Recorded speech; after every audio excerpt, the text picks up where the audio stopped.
the strengths and weaknesses of Robin and Gilbert? Well, Robin being that of an actor in politics, he has the capacity to at least persuade other people, make people understand well and enough what is the issue all about. He has that capacity to catch other people's attention. On the other hand, Gilbert is the working type of a leader. He can work on his own or with other members of a group. Working as an individual or as part of a group would not be a problem with Gilbert, since he has that nature of a worker rather than giving an impression that he is really working. If he's working, fine, he's working, and if that is his job, then he will do it as is. Okay, how about you, Mr. Custodio? Same question. Yes, the strengths and weaknesses of both. For Robin, since Robin is involved in other activities, for example, he was a representative of the LSE for the Intramuros Consortium, so he has the enough exposure to represent the school with other student councils, and then he was also involved in the different national political parties, so he knows how a certain organization works, the different details, techniques, strategies to make, let's say, for example, a project work. For Gilbert, since Gilbert personally, Gilbert is very hardworking since he worked last summer for McDonald's. So the exposure of Gilbert is different. I will agree with Mr. Ignacio in the sense that Gilbert can work on his own, while Robin is more of the group is more effective on the group dynamics type. Okay, how about weakness? Do you think of course they also have weakness, but what do you think is their weakness? Weakness. For Gilbert, I don't know if he's still engaged in his other organization and activities. I don't know if maybe he's not working because he will not be qualified if he's working. So he has to give up some of his other activities in order to focus as a student council president if ever he will win. For Robin, same situation. Robin has to give up his other commitments so that he can focus on his job if ever he will be elected as a student council president. Okay, very well said. Mr. Custodio will be putting you in the hot seat for a while. Okay, this is a question for you.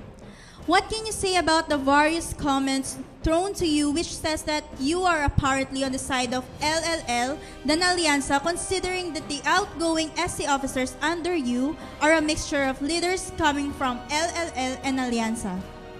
What can you say about that issue?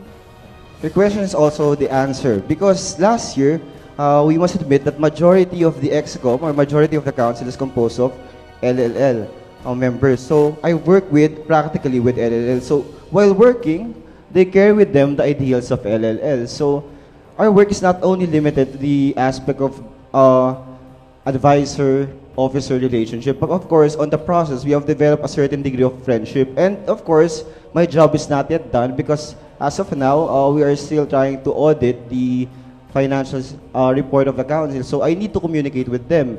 And whenever I need to communicate with them, they invite me to go out, and I go with them, and I don't see anything wrong with that. So it is more of continuing friendship. If only Alianza Letranista officers invited me for lunch or for whatever matter it is that they would like me to join them, then of course they could have accepted their invitation. But it was really their group who always invite me. So basically that's it. So you don't really, hindi talaga kayo kumakampi sa kahit kaninong party? I don't know. It depends on how you will interpret it because, as I've said, I work with them and I have still pending matters to settle with them. So if ever people will see us together, maybe, I don't know how they will interpret it. But so far I've talked with an officer of Alianza regarding the matters, regarding the issues, and of course we clarified certain matters. So basically, the question is already settled. Okay. So for you, Mr. Ignacio, yes.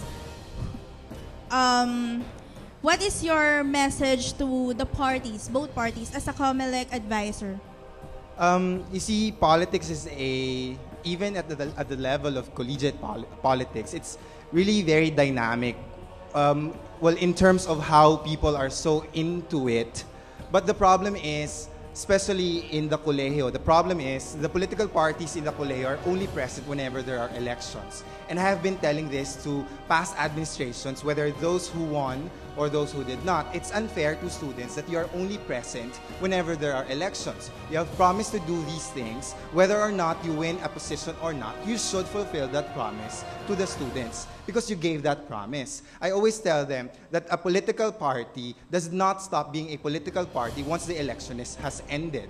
As a matter of fact, you should start making yourselves known and felt by the students right after the election. It's a very good opportunity. Let's say, for example, your party lost in the last election. It's a very good opportunity to make yourself known to other people by making your party felt all throughout the year and not only during elections. It's the problem, it causes consequently the apathy of the students because the students themselves would tell that the political parties are only present whenever there are elections. Let's say, for example, mid of the year or let's say midterms, you would not hear of any party here in the colegio. You would only hear about them during elections. And that is what is disappointing. So what I can advise these political parties is that you don't exist only when there are elections. You exist all throughout the year, even if it is summer, even if it is sem-break,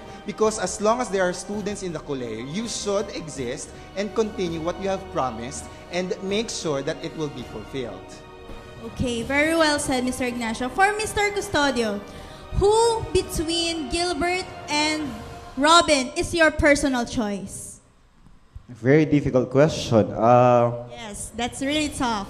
But you have to answer it. I really need to answer it? Yes, you have to answer it. I'd rather not answer it. It's up to the students to decide whom they want to vote. Well, guys, okay. That's enough for now. Okay, thank you so much, Mr. Custodio and Mr. Ignacio. Guys, next on La Politica, the raging war between LLL and Alianza Letranista, Degula and Reyes will finally set the record straight. All that and more when La Politica returns.